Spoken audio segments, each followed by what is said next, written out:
Baik, salam. Salam.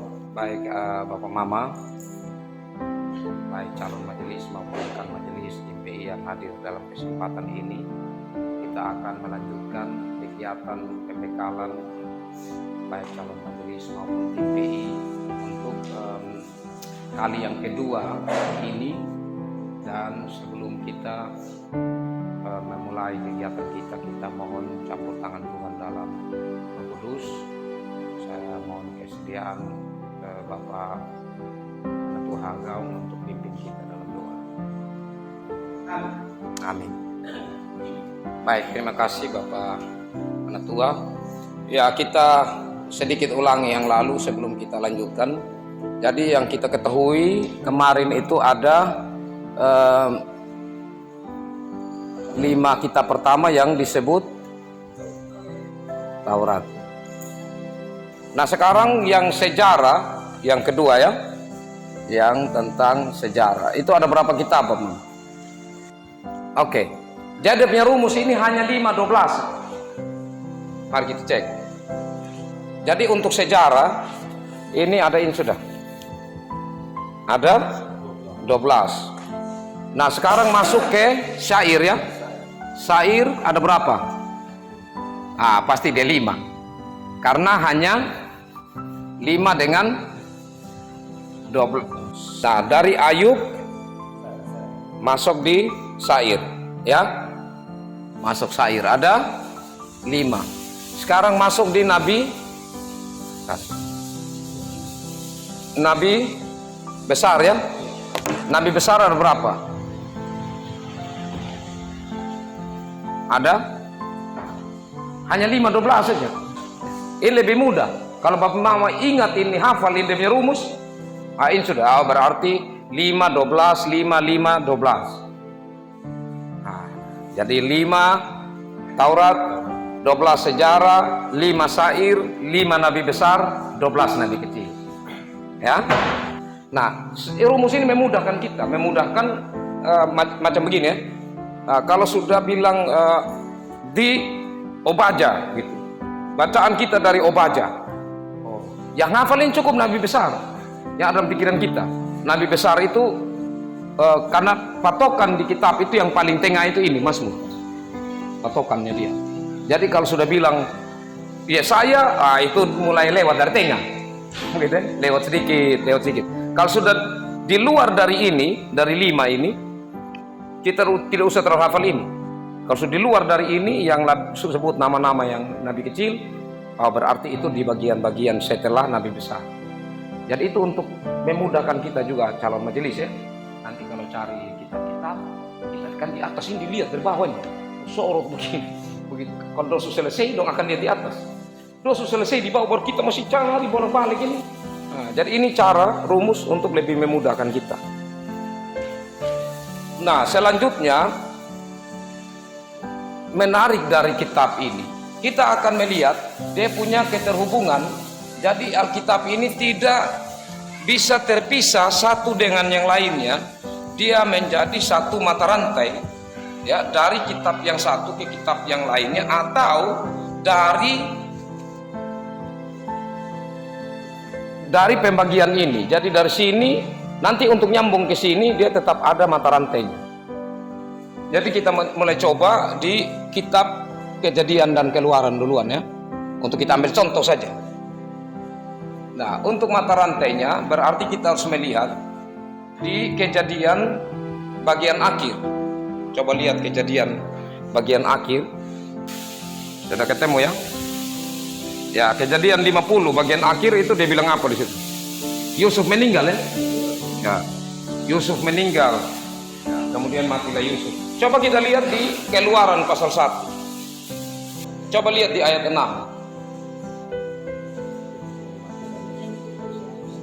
Ya.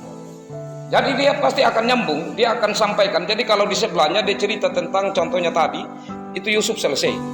Tapi nanti dia tetap ceritakan untuk supaya ada kesinambungan. Begitu ya. Nah, jadi di Kejadian pasal 50 ayat, kita lihat tadi meninggalnya Yusuf ya, ayat 26 ya. Kemudian matilah Yusuf ya. Benar kan?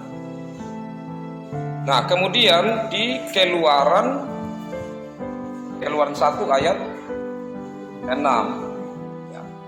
Jadi itu dia mau katakan bahwa ini dia punya rantai. Jadi dari kitab yang satu dia nanti akan lanjutkan ke kitab berikut. Dia tidak putus. Karena itu maka kita tidak bisa membaca kocar kacir kalau Alkitab.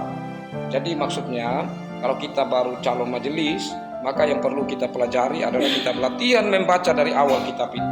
Makanya juga kalau kita yang sekarang contohnya macam kenapa dalam PA majelis itu dia mulai dari kitab Kejadian berurutan terus. Jadi macam ini salah satunya dia harus seperti itu. Nah, coba kita lihat lagi untuk kalau yang tadi saya katakan ini contoh ini 2 ayat ini. Nanti kita akan ketemu semua. Tapi contoh saja. Nah, sekarang kita lihat antara Ulangan dan Yosua. Berarti kitab Ulangan pasal akhir kan? Nah, Ulangan di bagian akhir. Kematian ya, artinya satu perikop sudah itu ya. Ulangan 34 ayat 1 sampai 12. Nanti Bapak Mabis cari lebih terperinci lagi. Nah, kemudian di Yosua pasal 1 ayat 1 ya. Nah, jadi dia nyambungnya situ. Sesudah Musa hamba Tuhan itu mati. Berarti benar ya, dia tidak akan terlepas ya, dia tetap akan terhubung untuk macam kita nonton sinetron begitu macam gini ya. Kalau kita nonton sinetron itu pasti sebelum dia lanjut dia kasih kembali dulu sedikit dia punya cerita sebelum kan, begitu. Nah, macam gini juga.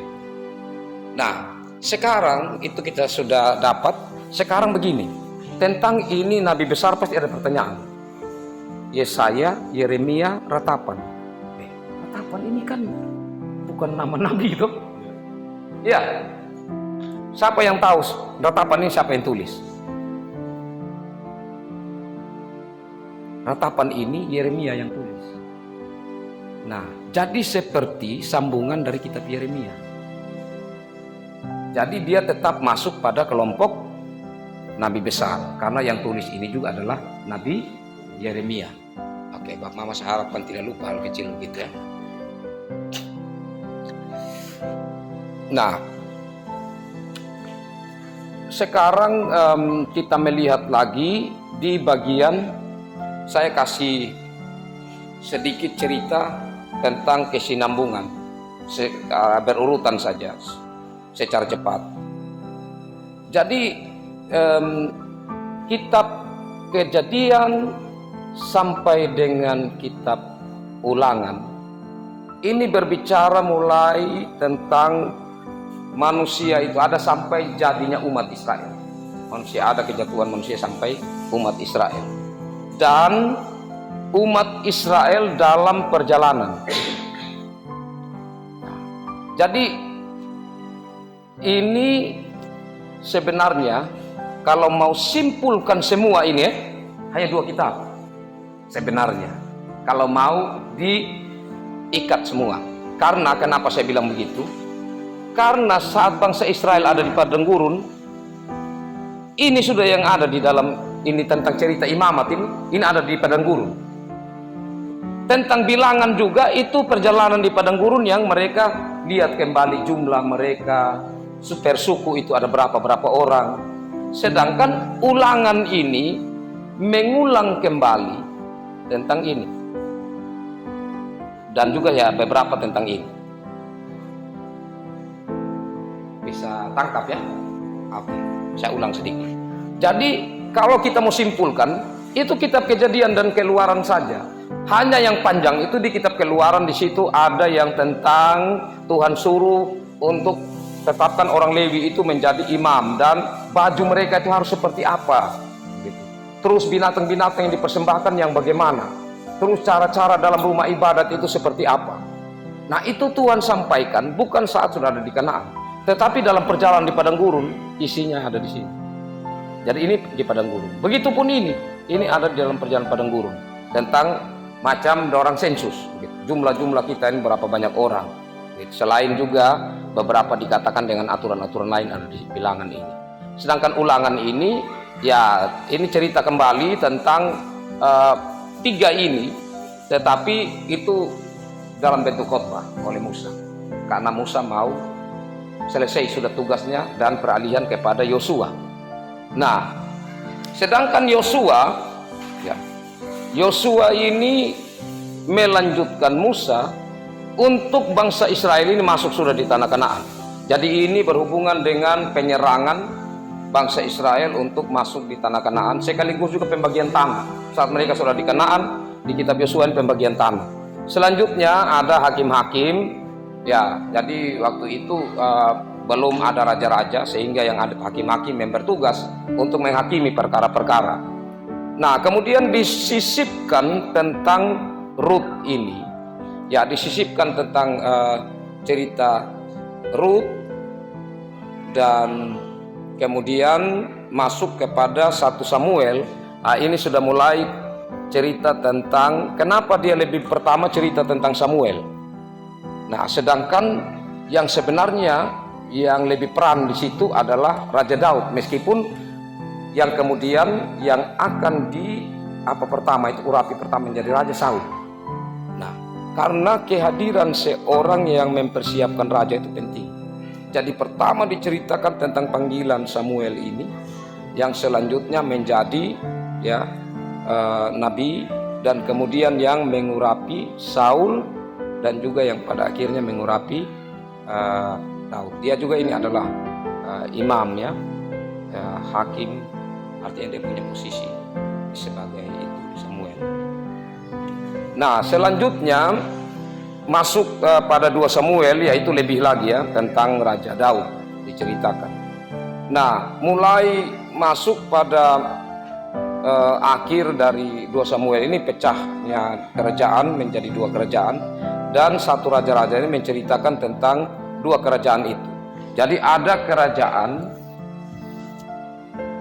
kerajaan utara yang disebut Israel, jadi tetap pakai nama Israel. Sedangkan selatan yang disebut Yehuda, ya. Nah, ini kalau Bapak Mama cari di Alkitab nanti bisa bingung juga, karena ada yang namanya sama dengan yang ada di, jadi raja yang ada di utara nanti ketemu namanya sama dengan raja di selatan, meskipun pemerintahnya tidak di waktu yang sama. Nah, tetapi kalau tidak mempelajari benar, kita akan bingung. Tapi saya tidak bisa masuk jauh di situ. Ini hanya gambaran awal kepada kita. Nah, sedangkan untuk kita memahami Yesaya contohnya, itu dia bagaimana dia punya isi tentang kitab Yesaya. Hanya kalau kita mengerti, contohnya dia begini, bahwa Yesaya ini ada di pemerintahan Raja Yotam contohnya. Nah, di sini Hizkia contohnya. Nah, memang itu ada sekitar 3 atau 4 raja di saat kepemimpinan Nabi Yesaya, atau Nabi Yesaya dipanggil Tuhan, itu dia ada di kepemimpinan 4 raja. Nah, ini contoh saja. Jadi apa yang terjadi di utara, apa yang terjadi di selatan. Nah, kita bisa memahami secara mendalam itu akan membuat kita lebih memahami kitab Yesaya. Jadi di raja-raja ini, ya, cerita yang ada di sini dengan di ini yang nabi-nabi semua ini tidak bisa dipisahkan. Karena nabi-nabi ini mereka menyoroti apa yang terjadi di zaman raja-raja. Ya, seperti itu. Dan pada umumnya saat bangsa Israel ini 2 kerajaan ini masih utuh. Tapi nanti 2 kerajaan ini akan punah juga pada akhirnya. Nanti ada ayat firman Tuhan juga yang akan mengatakan tentang hal itu. Nah, sedangkan Tawarik ini, nah ini yang menarik Bapak. Tawarik ini kalau Bapak mau membaca, itu dia sebenarnya omong dari kitab Kejadian sampai di raja-raja. Jadi macam disuruh kita istirahat. Disuruh kita istirahat, kita harus lihat kembali semua. Coba Bapak Mama buka di kitab Tawarik, 1 Tawarik. Kita cek dia omong tentang apa. Dia mulai dengan kata apa? Tentang kata apa dia mulai? Yang sudah ketemu itu judul ayat. Dia bilang apa? Ya itu judul. Dia punya ayat. Dia bilang apa? Iya itu judul. Ayatnya dia bilang apa? Adam itu ada di mana? Di kitab? Iya. Dia mulai dari sini. Coba baca terus nanti terus. Ada raja-raja lagi di situ. Raja Edom, ada keturunan Yehuda, ya kan? Nah, tetapi uniknya di Tawarik ini kita hanya sedikit mendapatkan penjelasan tentang Israel Utara. Kalau baca kitab Tawarik, fokusnya tentang Yehuda. Tentang Yehuda. Dia tidak fokus tentang Israel Utara. Kalau disebut itu, kalau dia bilang begini, jadi kali ini yang memimpin raja ini di Yehuda ini, di utara ini. Tapi asyik dia berhenti sudah. Dia cerita sudah tentang Yehuda. Dia tidak omong lagi tentang utara. Karena dia fokusnya tentang keturunan dari Yehuda yang tentunya ini mengarah kepada Kristus. Ya, dan selanjutnya kita bisa baca-baca tentang, tapi yang saya maksudkan tadi ada beberapa hal penting untuk Mama ikuti tentang perjalanan dari memahami Alkitab ini. Nah, sedikit kalau tentang perjanjian baru, itu juga ada pembagian kan tentang perjanjian baru. Perjanjian baru yaitu pembagian yang pertama disebut apa, Bapak? 4 kitab disebut Injil, ya kan? Yaitu Matius,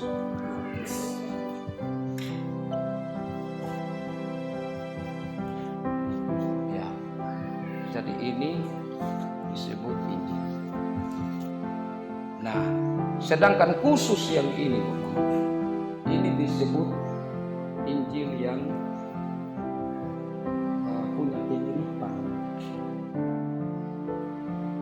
artinya berbeda dari ini. Jadi biasa disebut sinopsis. Kenapa? Karena kalau Bapak Mama perhatikan, dia punya cara menyampaikan Injil ini dari 3 ini paling berbeda sudah. Paling berbeda. Jadi dia langsung sampaikan hal yang berat begitu, yang teologi tinggi begitu. Jadi pada mulanya adalah firman-firman itu bersama-sama dengan Allah. Dia langsung beda, ya kan? Kalau lihat dari ini cerita tentang kelahiran Yesus pertama, ya kan? Jadi yang 3 ini dia lebih mirip daripada ini, daripada Yohanes ini. Yohanes menyampaikannya. Tetapi keempat ini karena menceritakan paling banyak itu tentang Yesus, mulai dari kelahiran sampai pada kenaikan Yesus, maka mereka yang disebut sebagai cerita khusus tentang Yesus. Nah, selanjutnya juga dia mirip ini, dia kemudian ada sejarah. Jadi kisah para rasul itu kan kita dari sejarah, kisah para rasul. Jadi ya meskipun bukan sejarah yang berhubungan dengan persis kronologis atau runutan peristiwa, kita tidak bisa juga mau mengatakan bahwa dari tahun ini atau dari hari ini ke ini, tidak seperti itu. Tapi dirangkum perjalanan dari rasul-rasul, ya, terutama perjalanan Rasul Paulus. Jadi dalam perjalanan pelayanan mereka para rasul. Jadi itu berhubungan dengan sejarah juga. Nah, tapi intinya Bapak Mama, kalau kita melihat tentang kitab-kitab ini sebenarnya agak kesulitan itu tentang perjanjian lama, karena dia itu punya jarak kalau berhubungan dengan zaman kita sekarang, ya. Jadi kita ada sekarang di sini, ini perjanjian baru lebih dekat dengan kita kan, agak lebih mudah. Perjanjian lama ini jauh sekali. Jadi untuk memahami perjanjian lama ini memang bukan pekerjaan yang mudah. Jadi perlu betul kita sabar untuk belajar.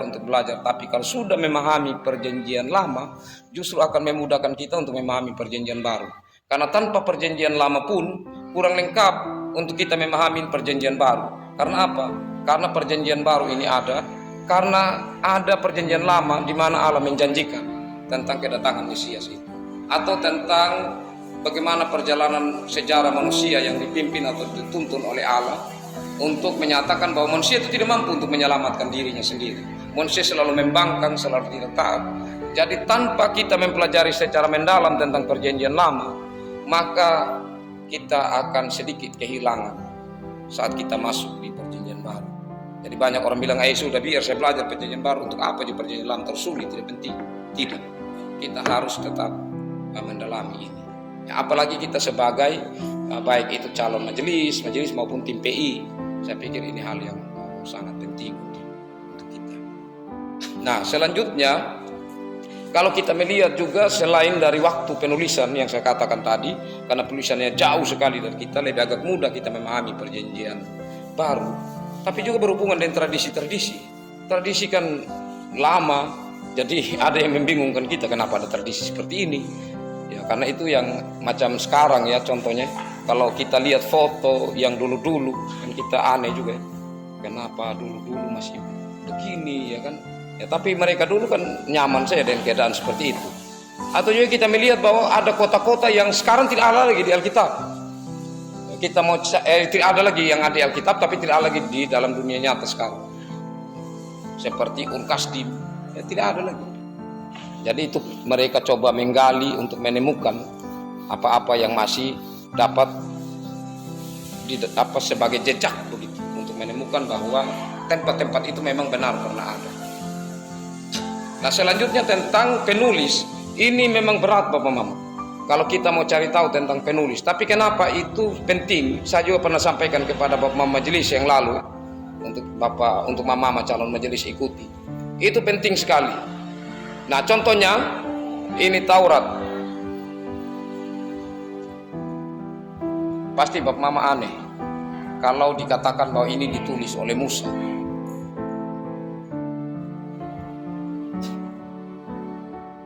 Pertama, itu pendidikan Musa seperti apa memang dia mampu menulis 5 kitab itu. Yang kedua, kalaupun dia sebagai yang memiliki ide, Tuhan kasih sama dia untuk kemudian ada juru tulisnya yang menulis, wah itu pekerjaan yang sangat berat sekali. Sangat berat sekali. Karena dia harus pilih orang yang cakap, ya, orang yang luar biasa. Ya, sedangkan bangsa Israel waktu itu kan kebanyakannya mereka orang yang dijajah. Jadi untuk pilih orang yang cakap, belum lagi kertas susah dan lain sebagainya. Ya, apalagi yang paling membuat pertanyaan, kenapa Musa bisa tulis hari kematian? Jadi orang mempertanyakan itu. Kalau memang ini Taurat Musa atau Pentateuch atau 5 kitab yang ditulis oleh Musa, terus kenapa Musa ceritakan tentang kematian? Ya, tetapi harus kita terima. Kita terima artinya segala sesuatu yang dibicarakan ke dalam itu sentralnya atau titik yang mau ditonjolkan yaitu tentang Musa. Dan banyak hal yang diceritakan itu seputar Musa dan kepemimpinannya. Ya, jadi ya kalau ada yang pertanyakan soal itu atau kita sendiri mempertanyakan, kenapa dikatakan 5 kitab ini ya ditulis oleh Musa? Ya karena cerita tentang Musa yang paling banyak di dalamnya dan yang paling sentral ya sebenarnya yang mau ditunjukkan di situ tentang pemilihan dan keluarnya bangsa Israel dari Mesir. Nah, selanjutnya kalau kita masuk di perjanjian baru, itu juga saya pernah sampaikan, dan untuk calon majelis tentu bisa perlu ikuti bahwa ada beberapa kitab itu yang memang tidak tahu siapa penulisnya, seperti Ibrani. Nah, masih banyak orang yang salah bahwa mengatakan Ibrani ini ditulis oleh Rasul Paulus, padahal tidak. Ibrani ini tidak tahu siapa yang tulis, tapi yang pasti itu karya Roh Kudus yang menggerakkan seseorang untuk tulis sehingga dia dapat muat. Dan kalau kita baca kitab Ibrani itu terlalu dalam, dia punya makna secara rohani. Jadi kaya sekali kalau baca kitab Ibrani, karena dia mampu merangkum apa-apa yang ada dalam perjalanan perjanjian lama. Kalau kitab Ibrani Kalau baca betul, kita akan melihat bahwa apa yang ada dalam perjanjian lama itu dirangkum dengan baik. Contohnya tentang Yesus sebagai imam, Yesus sebagai raja, Yesus sebagai nabi contohnya. Nah ini dia kasih penjelasan bahwa contohnya di dalam kitab Kejadian tentang imam atau raja siapa itu ya? Raja Salem itu. Nah, itu yang datang untuk memberkati Musa. Nah, itu Melkisedek ya. Melkisedek. Nah, ini kan dia dikatakan tidak berayah, tidak beribu atau tidak berbapak, tidak beribu ya. Nah, tapi dalam Ibrani nanti dia katakan bahwa Yesus ini ya, dia itu menjadi imam dari aturan Melkisedek. Karena Melkisedek bukan keturunan Lewi, yang imam itu harus keturunan Lewi, ya kan? Dan Yesus bukan dari keturunan Lewi, tapi dari keturunan Daud. Daud itu kan Yehuda, ya kan? Daud itu bukan keturunan Lewi, tapi kenapa Yesus itu disebut sebagai imam besar? Karena berdasarkan aturan Imam Melkisedek. Karena Imam Melkisedek itu bukan keturunan Lewi, karena dia ada jauh sebelum ada Lewi atau sebelum ada Yakub, sebelum ada anak-anak Yakub, ya kan? Karena dia ini di zaman Abraham, sedangkan Abraham itu opanya Yakub, ya kan? Abraham opanya Yakub, Melkisedek ada di zaman itu. Nah, sedangkan anak-anak Yakub nanti itu baru salah satunya Lewi yang menjadi imam. Tapi kenapa Yesus itu dia bisa menjadi imam? Sedangkan jalur imam itu hanya dari jalur Lewi, bukan dari jalur Yehuda atau dari Daud. Nah, inilah salah satu yang dijelaskan oleh Ibrani. Jadi dalam sekali tentang Ibrani. Meskipun kalau ditanya siapa yang tulis, saya tidak tahu siapa yang tulis kitab Ibrani. Nah, yang terakhir Bapak Mama, saya persingkat saja. Kenapa penting untuk kita tahu banyak tentang Alkitab? Kita tahu banyak tentang hal-hal yang berhubungan dengan rohani. Karena ini modal kita, Bapak. Yang saya katakan yang lalu. Jadi baik macam tim TI. Karena kalau kita sudah punya banyak tentang ini, contohnya macam apa ya? Macam orang yang semakin belajar terus mendalami tentang ini, itu contohnya kalau di kampung. Kalau orang dia terus ada duduk di tikar ada, itu nanti kalau ada masalah yang sulit, masalah itu belum pernah satu kali pun ya dia alami begitu atau dia dengar itu persoalan. Tapi karena dia terus bergeluti dalam bidang itu, nanti muncul saya dalam dunia pikiran bagaimana cara menangani itu masalah. Ada saja. Demikian pun ini. Kalau terus menerus, maka yang kita bilang Tuhan bertambah-tambahlah dalam hidup. Jangan minta bertambah-tambah kalau kita tidak belajar dan belajar. Sama dengan kita bilang air kau penuh sudah dalam botol. Nah, sedangkan tidak pernah isi. Mana dia bisa penuh? Ya kan? Nah, jadi itu berhubungan dengan bagaimana kita punya kerinduan untuk terus belajar, untuk terus diisi. Nah, kalau begitu Bapak Pendeta, saya ini kan sibuk juga, bukan hanya kerja ini baca Alkitab. Apalagi baca Alkitab bukan hanya ada buku lain, hanya Alkitab toh saja, mana saya bisa terlalu paham. Jadi selalu dalam pikiran kita ada pertanyaan. Saat membaca begini bertanya, atau saat kita menjalani hidup begini, Tuhan, ini kenapa begini ya? Atau bagaimana bisa begini ya? Pertanyaan-pertanyaan itu harus disimpan dan kita sharing. Macam kita nanti Mama Delis, Mama Desa, kita ada PA. Jadi dalam PA majelis itu, disitulah berbagai pertanyaan, baik itu yang berhubungan dengan kita hari itu ataupun tidak, itu bisa ditanyakan. Tanyakan sehingga kita bertambah. Nah, kenapa kita perlu belajar seperti itu, Bapak, selain modal ini? Karena begini, kita ini diberikan otak, Bapak Mama, akal. Sebenarnya tujuan untuk apa? Kenapa tidak ini binatang? Tuhan berikan juga mereka seperti kita. Kenapa kita manusia diberi untuk ini lebih dari yang lain? Sebenarnya kesimpulannya supaya ini kita pertanggungjawabkan kepada yang memberi, kepada Tuhan. kita pertanggungjawabkan kepada Tuhan. Sekarang kalau Tuhan tanya sama kita, baru itu otak kita, maaf agak kasar begitu ya, tapi yang saya maksudkan adalah dalam maksud ini ya, saya pasti kita tidak pikir ke sana. Itu otak saya kasih sama kamu supaya kamu belajar mengenal saya. Artinya semua tujuannya untuk kita mengenal Tuhan dan bersekutu dengan Tuhan.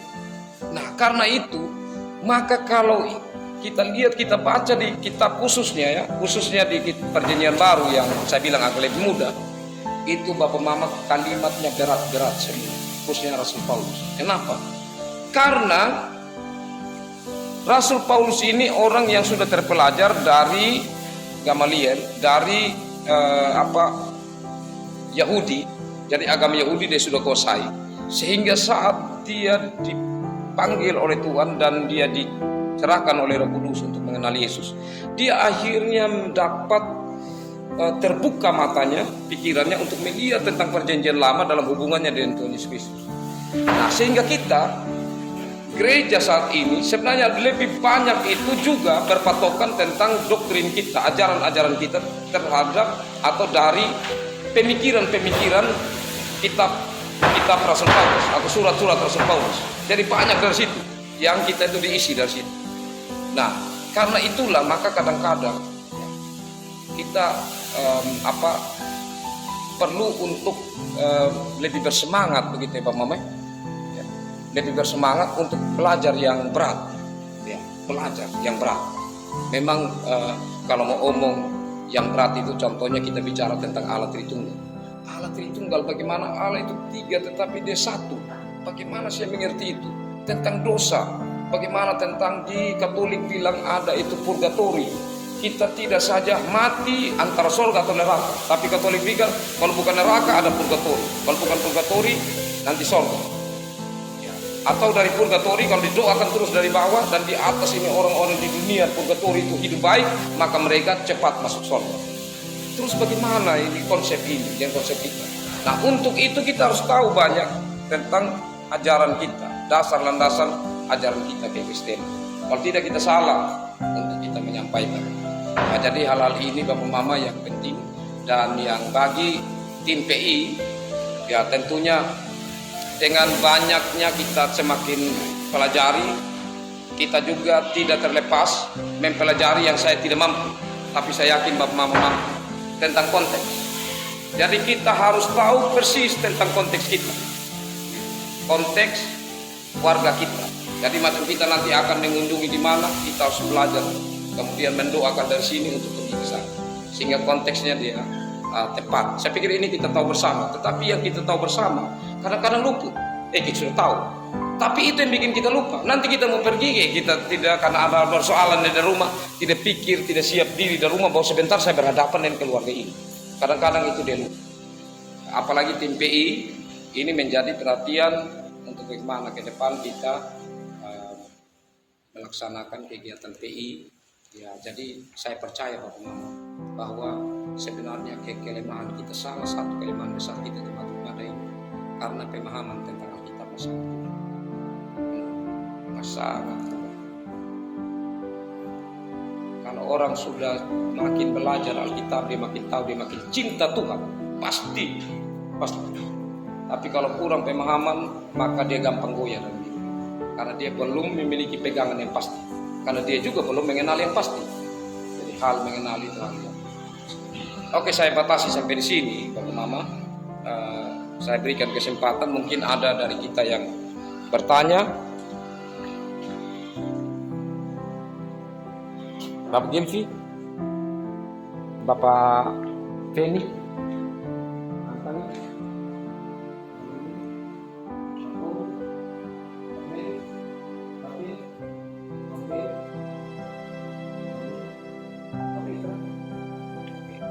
baik.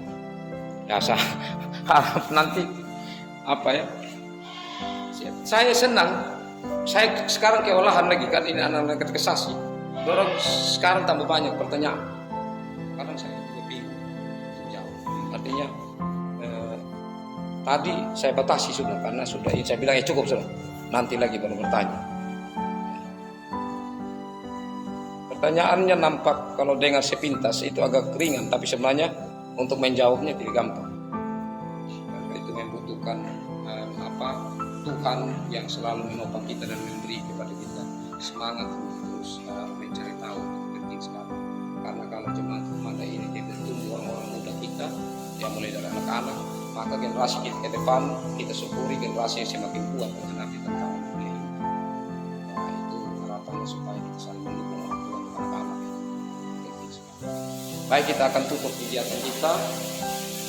Ya, nanti kita akan bertemu di awal April saja Bapak penanggung jawab ya. Jadi tanggal 28 itu sabar dulu. Nanti kita karena saya ada di Makassar. Nah, nanti awal April saja. Jadi habis ini kita menuju ke atas. Baik, mari kita